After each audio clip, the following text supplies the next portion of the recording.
नहमदुहु व नुसल्ली अला रसूलिहिल करीम अम्मा बाद। अऊज़ु बिल्लाहि मिनश शैतानिर रजीम बिस्मिल्लाहिर रहमानिर रहीम। मुहतरम सामिईन, अस्सलामु अलैकुम व रहमतुल्लाहि व बरकातुहू। सामिईन, आज हम ख्वाब के अंदर खुद को पादरी या ईसाइयों का जो रहनुमा है उसका लिबास पहनते हुए देखने की ताबीर को बयान करेंगे। अगर किसी ने देखा है कि उसने पादरियों का लिबास पहना हुआ है, इसकी ताबीर भी कुछ अच्छी नहीं है। शायद ऐसा ख्वाब देखने वाला शख्स इसकी रग़बत बिदअत की तरफ हो, खालिस इस्लाम की तरफ ना हो।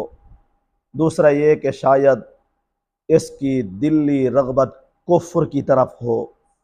और तीसरा ये भी हो सकता है जिसने ख्वाब में देखा है कि उसने पादरी का लिबास पहना हुआ है, उसकी रग़बत गुमराही या ज़लालत की तरफ हो। वल्लाहु आलम।